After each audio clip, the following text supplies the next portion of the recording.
Hello, what is up mga mom, sir, ma'am? Ako po si Ralph C. Fries, ang visual artist from Manila. And today we are going to unbox and review the oversized Megatron from, actually walang brand to pero nakalagay dito sa box niya, metal model, dito sa upper part.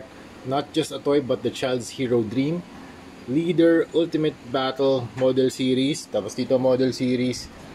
Hindi ko alam kung anong brand to. Pero ano to, knock-off na Megatron na oversized. Ang nakita kong ganito na ginawa ni Wei Jiang yung Rensora na Megatron. Leader Ultimate Battle nakalagay dito. Model Series Crossing the Galaxy just to hindi ko mabasa. Blank Fire and Control the Universe. Okay? Tapos dito sa side, napakalaki ng box, grabe. Ito si Megatron. Protect the Earth with heroes, not just a toy but a child's hero dream. Sa likod, the shot of Megatron. Tapos leader aircraft, character introductions, can be exaggerated, thick metal. Hindi ko alam kung metal talaga to metal texture. Hindi ko alam kung may diecast parts to. Crossing the galaxy just to catch the fire and control the universe. Warning, tapos may text dito sa gilid. Contains small parts not intended for children under 6 years old. Yan, ito yung size comparison ng ruler dun sa box. Sobrang laki ng box. Tapos si Megatron mismo ay mga 11 inches tall. Yan, 11 inches siya. Si ZD Toys Iron Man 7 inches. Si Marvel Legends 6 inches tall. Tapos ito si Star Wars Black Series 6 inches tall. Alright, start tayo sa mga details. Actually, kaya ako meron dalawang Megatron. Thank you pala kay Sir Mark of Laruanan. Teka, kunin ko yung logo. Yan, kung gusto nyo bumili ng Megatron na oversized KO na action figure, visit kayo sa Laruanan on Facebook. For, magkano nga ba ito? 1,650 only. Ganito nakalaking Megatron. Bagay na pangregalo sa mga kids na mahilig sa Transformers. Yan. Kaya dalawa yung Megatron ko dito kasi yung isa, may factory defect. Wala yung kanyang right na earpiece. Yan, dito. Yung parang kanyang sungay. Parang ear shield, dito. May nakakabit talaga dyan Dito naman sa kabila, kumpleto. Yan, ito yung nawawala ganyan piece. Okay, so start tayo sa weapon. Grabe laki ng weapon niya or sword niya. Parang ilang inches kaya ito.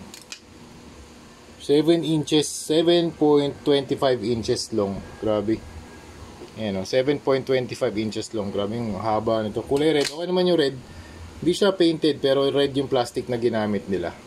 Tapos ito yung face sculpt ni Megatron. Actually natatransform to. Hindi ko lang alam kung paano i-transform kasi walang manual na kasama.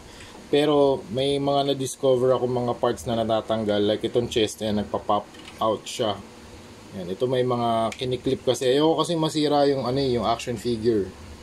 Kaya kung walang manual, hindi ko siya matatransform.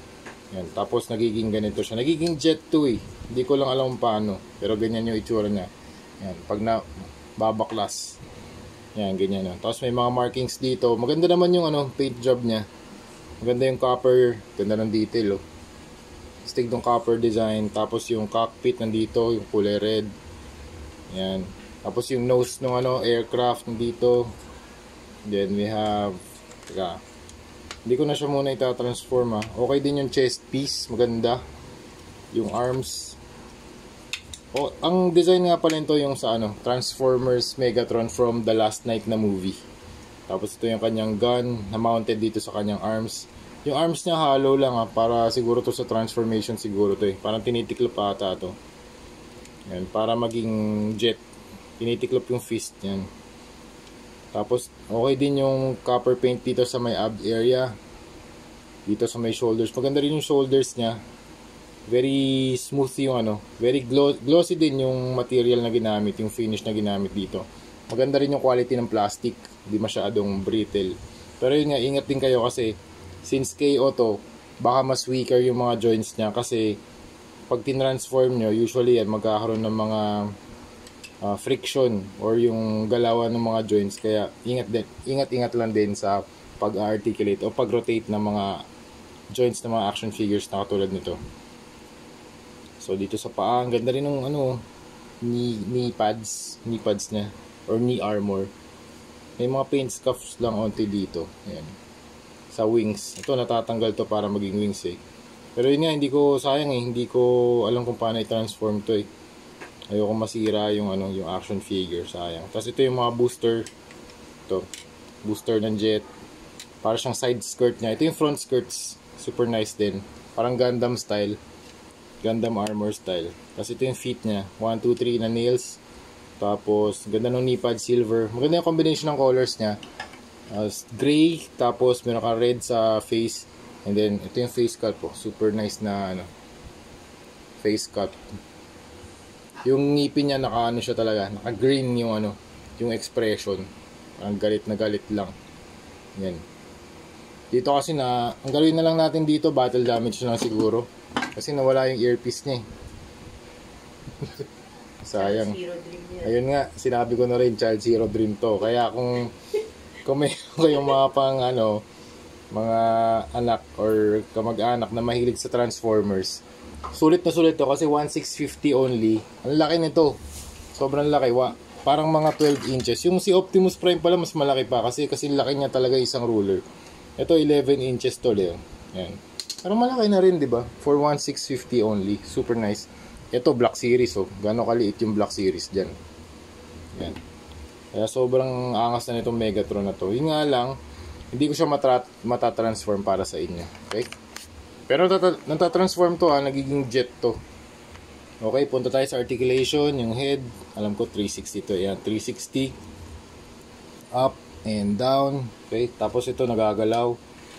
Yung kamay, 360 ratchet joints. Ayan, ratchet. Tapos ito naangat din to. Medyo dahan-dahan lang dito, matigas eh. Matigas to eh. Yan. Tapos, bumigay. Tapos dito, naro-rotate din to. Teka, medyo matigas yung Megatron. Ayan. Naro-rotate din tong bicep niya. Tapos, meron ding elbow, double jointed. Ayan. And then, yung fist, nagagalaw. Dito. May joint din para pumasok siya. Dito sa hollow part ng kanyang braso. Tapos yung gun, okay. Okay. Natutwist din pala to. Ayan. Gagalaw din to. Ayan. And then, yung weapon, yan pwede nyo lagay dito sa kanyang kamay. Ayan, ganyan. Angas, diba? Ang forma. Tapos yung side skirt, pwede umangat para magalaw nyo yung paa. Kick, front.